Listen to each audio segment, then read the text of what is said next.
that Indians have no future unless a thermonuclear bomb kills them. Indians will die like sheep going to slaughterhouse.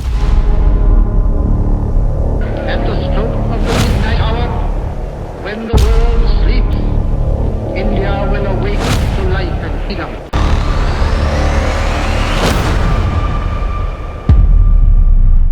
15 अगस्त 1947 को जब भारतवर्ष का पुनर्जन्म हुआ तो वो भूख की कोख से हुआ। हालात इतने खराब थे कि भारत के 2 सिटिंग प्राइम मिनिस्टर को ये अपील भी करनी पड़ गई। Speaking from experience, I can say the mixture of 25% sweet potatoes and 75% of wheat is excellent.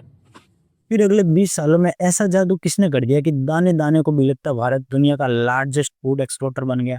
क्यों 1943 के अकाल के दौरान बंगाल की माओं को एक मुट्ठी चावल के लिए अपने बच्चे तक बेचने पड़ गए? क्यों यूएस प्रेसिडेंट भारतीयों को सूअरों से बदतर मानते थे? कौन थे एम एस स्वामीनाथन, जिनकी वजह से शायद आपके और मेरे दादा परदादाओं की थाली में रोटी आई? आइए चलते हैं इन सवालों का जवाब ढूंढने इतिहास के पन्नों की गहराइयों में। इतिहास में लंबे टाइम तक इंडिया दुनिया की सबसे रिचेस्ट कंट्री में से एक था। मतलब अगर पूरी दुनिया में 1 रुपया है तो सिर्फ भारत के पास 27 पैसे थे। गैस करो ब्रिटेन के पास कितने होंगे उस टाइम? केवल 2 पैसे। और इस रिचनेस की बड़ी वजह थी फूड प्रोडक्शन। अखंड भारत के बंगाल, यूपी, बिहार, सिंध, पंजाब और म्यांमार की ज़मीनें इतनी उपजाऊ थी कि वो अकेले ही आधी दुनिया का पेट भर सकती थी। लेकिन भारत के एग्रीकल्चर सेक्टर की उल्टी गिनती तब स्टार्ट हुई जब 1757 और 1764 के प्लासी और बक्सर के युद्ध में अंग्रेज जीत जाते हैं। अब भारत के प्रशासन की बागडोर भारतीयों से निकलकर अंग्रेजों के हाथों में चली जाती है। शुरू में तो अंग्रेजों ने सिर्फ फसलों पर टैक्स लगाया था, जिसे देने में भारतीय किसानों को ज़्यादा समस्या हुई नहीं, क्योंकि वो इससे पहले राजाओं को भी टैक्स देते थे और उनके लिए अब ये कोई नई बात नहीं थी। लेकिन असली खेल स्टार्ट होता है 1800 में, क्योंकि उस टाइम यूरोप में स्टार्ट होती है द ग्रेट इंडस्ट्रियल रेवोल्यूशन, जिसका सेंटर था ब्रिटेन, मतलब यूके। इंडस्ट्रियल रेवोल्यूशन में अपनी धाक जमाने के लिए ब्रिटेन को 2 चीज़ों की जरूरत पड़ी। पहला रेवेन्यू, दूसरा रॉ मटेरियल। और इन दोनों ऑब्जेक्टिव को हासिल करने के लिए सबसे ईजी टारगेट था इंडिया।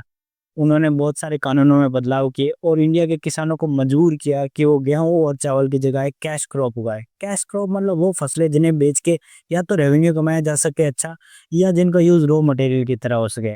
कैश क्रॉप में चाय, coffee, Indigo, sugar cane, jute, cotton ये से भी आती है। अब आप इमेजिन कर सकते हो यूपी, बिहार या बंगाल का एक किसान जिसे पता है कि उसका परिवार अगले 1 साल में भूख से मर जाएगा अगर उसने गेहूँ या चावल नहीं उगाया, लेकिन फिर भी वो ऐसा नहीं कर पाता है क्योंकि उसके ऊपर दबाव है एक ऐसे देश को इंडस्ट्रियल रेवोल्यूशन में आगे बढ़ाने का जिसके बारे में वो कुछ नहीं जानता। उनके लोगों से उसका कोई रिश्ता नहीं है। उसे ये भी नहीं पता कि ये इंडस्ट्रियल रेवोल्यूशन है क्या। उसे पता है तो सिर्फ अपने परिवार का, लेकिन फिर भी वो अपने परिवार को एक धीमी मौत की ओर ले जाता है। 1940s आते आते इंडिया के अंदर फूड की कमी तो थी, लेकिन इतनी कमी नहीं थी कि पूरा का पूरा स्टेट ही भूख से मर जाए। लेकिन फिर यूरोप में स्टार्ट हो जाती है ह्यूमन सिविलाइजेशन की सबसे बड़ी war, the second world war. Dass ich anständig meine Zeit verwendet habe im Dienste meines Volkes. Gib du jetzt eine Stimme ab. Wenn ja, dann tritt für mich ein, so wie ich für dich eingetreten bin.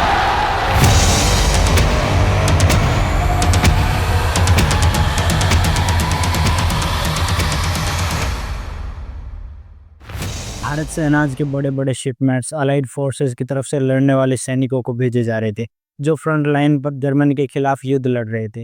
ये वो वक्त था जब दुनिया में सबसे ज़्यादा food production की ज़रूरत थी। लेकिन फिर एक ऐसा कोइंसिडेंट होता है कि सबसे उपजाऊ ज़मीन बंगाल में अकाल पड़ जाता है और यहाँ पर फूड प्रोडक्शन बहुत कम होता है। लेकिन इसके बावजूद भी ब्रिटिश गवर्नमेंट लगातार अपने एक्सपोर्ट को जारी रखती है। ऐसा अनाज जो बंगाल के भूखे लोगों के पेट में जाना चाहिए वो अलाइड फोर्सेस के सैनिकों के पेट में जा रहा था और इस तरह बंगाल के लोगों की धीरे धीरे मौत होने लगी। जब हालात बद से बदतर होने लगे तो भारत का प्रशासन संभालने वाले ब्रिटिश ऑफिशियल्स ने तत्कालीन प्रधानमंत्री विंस्टन चर्चिल को एक लेटर लिखा जिसमें उन्होंने बताया कि अगर ऐसा ही जारी रहा तो कुछ ही महीनों में पूरा का पूरा बंगाल भूख से मर जाएगा। और इस लेटर का जवाब विंस्टन चर्चिल ने कुछ इस तरह दिया: I hate Indians. They are filthy people with a filthy religion. And if the food is not enough, why Gandhi isn't dead yet? Result, Bengal में 30 लाख लोगों की भूख से मौत हो गई। ये आंकड़ा सेकेंड वर्ल्ड वॉर में ब्रिटेन की तरफ से शहीद होने वाले सैनिकों से ज्यादा था। लोगों की लाशें सड़कों पर गली कूचों में जहाँ थी वहीं सड़ गई, क्योंकि उन्हें जलाने वाले और दफनाने वालों की भी मौत उन्हीं के साथ हो गई थी। ये अकाल कितना भयंकर था इसका अंदाजा आप एक इंसिडेंट से लगा सकते हो। लैंड स्टीफन, जो बंगाल के एक न्यूज़पेपर आता था स्टेट्समैन करके, उसके एडिटर थे, वो एक इंसिडेंट शेयर करते हैं जिसमें एक महिला एक मुट्ठी चावल के लिए अपने कुछ बच्चे बेच रही हैं।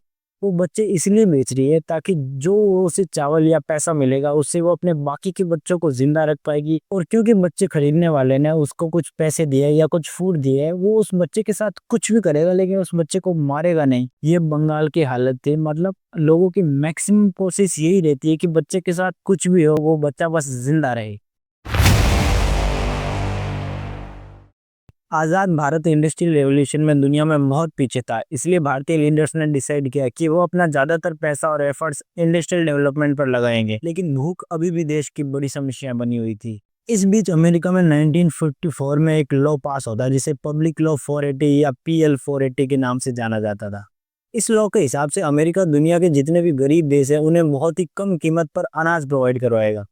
शुरू में तो इंडियन लीडर्स को ये लॉ बिल्कुल वरदान से कम नहीं लगा, क्योंकि उन्होंने सोचा है कि जब इतने कम कीमत पे हमें अनाज मिल रहा है तो हम अपने बाकी का पैसा और एफर्ट पूरा का पूरा इंडस्ट्रियल डेवलपमेंट में लगा सकते हैं। ऊपर से देखने पर ये अमेरिका की दरिया दिली दिख सकती है, लेकिन वास्तव में ऐसा था नहीं, क्योंकि 1950s तक आते आते अमेरिका का फूड प्रोडक्शन इतना बढ़ गया था कि जो एक्स्ट्रा अनाज था वो या तो सड़ जाता या उन्हें सूअरों को खिलाना पड़ता।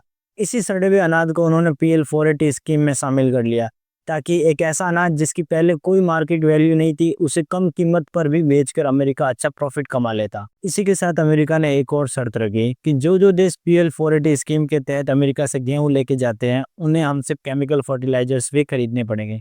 ये केमिकल फर्टिलाइजर्स उन्हीं फैक्ट्रियों में बनाए जाते हैं जिनमें सेकेंड वर्ल्ड वॉर में वेपन बनाए जाते थे। अब क्योंकि उन फैक्ट्री का कोई यूज नहीं है और उन केमिकल्स का भी कोई खास इस्तेमाल नहीं हो सकता, इसलिए भारत जैसे देश को वो केमिकल बेच के अमेरिका एक बड़ा प्रॉफिट कमाता था। इस तरह से अमेरिका पूरी दुनिया में अपनी सुपरमैन की छवि भी बना रहा था और भारत जैसे इम्पोर्टेंट एशिया के देश को रशियन कम्युनिस्ट के इन्फ्लुएंस में आने से भी बचा रहा था। अमेरिका इस स्कीम को एक वेपन की तरह यूज करता था। उसे शिप टू माउथ पॉलिसी कहते थे उस टाइम। मतलब इंडियंस को सिर्फ उतना ही अनाज दो कि शिप से उतरते ही सीधे इंडियंस के पेट में जाए, उनके पास स्टोरेज के लिए एक दाना तक नहीं बचना चाहिए। जब भी भारत का कोई लीडर छोटा सा भी ऐसा स्टेटमेंट दे देता जो वियतनाम वॉर या रशिया की फेवर की बात करता है तो अमेरिका तुरंत ही हफ्तों तक शिपमेंट्स पर रोक लगा लेता, और एक दिन शिपमेंट्स पर रोक का मतलब है भारत में हजारों लोगों की भूख से मौत। इससे मजबूर होकर लाल बहादुर शास्त्री और इंदिरा गांधी जैसी दबंग प्राइम मिनिस्टर को भी US प्रेसिडेंट जॉनसन को लेटर लिखने पड़ते और उनसे रिक्वेस्ट करनी पड़ती कि प्लीज आप अगला शिपमेंट रवाना कीजिए क्योंकि हमारे लोगों की भूख से मौत हो रही है। और इन लेटर्स का एनवेलप कई बार US में खुलता तक नहीं था, और अगर खुल भी जाता तो उनका एक बहुत क्लियर जवाब नहीं मिल पाता। दिसंबर 1966 का एक इंसिडेंट ऐसा है जिससे आप अंदाजा लगा सकते हो कि उस टाइम भारत की वर्ल्ड लेवल पर क्या हालत थी। हुआ यूं कि US ने एक साथ बहुत सारे शिपमेंट रोक दिए, जिससे भारत में होने वाले मौतों की संख्या बहुत बढ़ गई। जब ये चीजें US की अखबारों में छपी तो उसे प्रेसिडेंट जॉनसन की बेटी ल्यूसी जॉनसन पढ़ लेती है और वो अपने पापा से जाके रिक्वेस्ट करती है कि पापा अभी तो क्रिसमस आने वाली है और आप क्रिसमस के शुभ दिन पर भारतीयों को इस तरह भूख से मत मारो। आप जरा सोच के देखो, एक आजाद देश जो दुनिया की सबसे लार्जेस्ट डेमोक्रेसी है, उसकी PM की रिक्वेस्ट से ज्यादा वजन US प्रेसिडेंट की बेटी की रिक्वेस्ट में था। ऐसे दिन भी देखे हैं भारत में। लेकिन ऐसा नहीं था कि भारत के लीडर्स हाथ पर हाथ धर के बैठे रहे।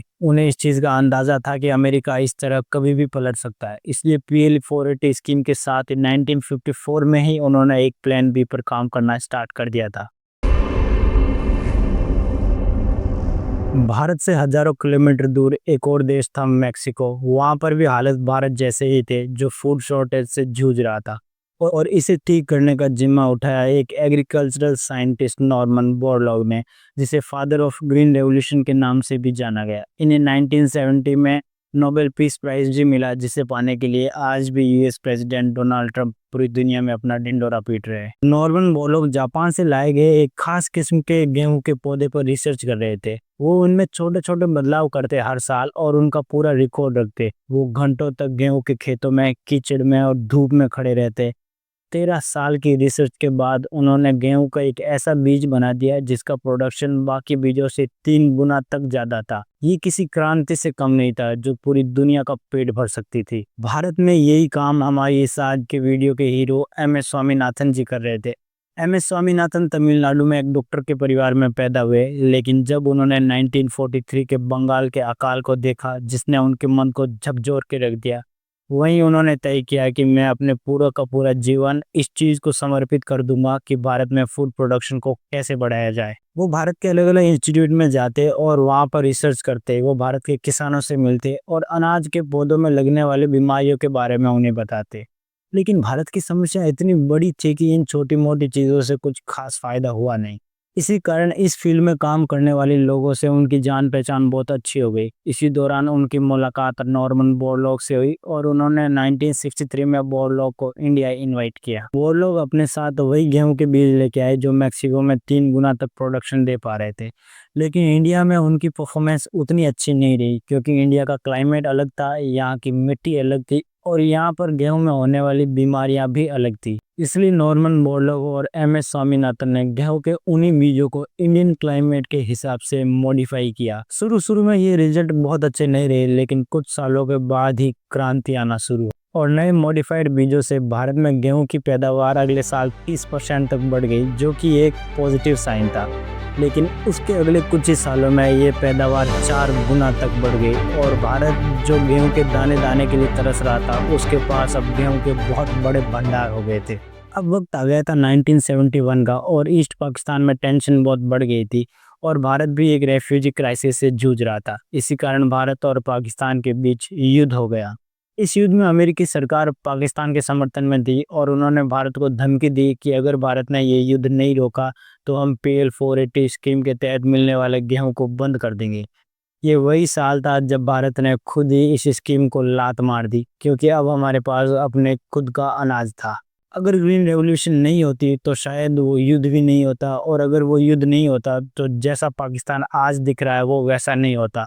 हमारे दाएं बाएं दोनों और दुश्मन होते। कुछ फूड सिक्योरिटी एक्सपर्ट की माने तो सिर्फ MS स्वामीनाथन की वजह से इंडिया में 15 से 20 करोड़ लोगों की जान बच गई थी जिनकी मौत भूख से हो सकती थी।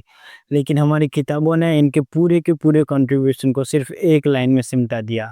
Who is father of green revolution is MS Swaminathan. 2023 में इस महान आत्मा की डेथ हो जाती है। इस महात्मा को इतिहास में वैसे ही याद किया जाना चाहिए जैसे हम भगत सिंह या महात्मा गांधी को करते हैं, जैसे हम अटल बिहारी वाजपेयी, अब्दुल कलाम या इंदिरा गांधी को करते हैं। क्योंकि भूखे पेट ना एटम बम बन सकता है, ना क्रांति हो सकती है और ना ही कोई युद्ध लड़ा जा सकता है।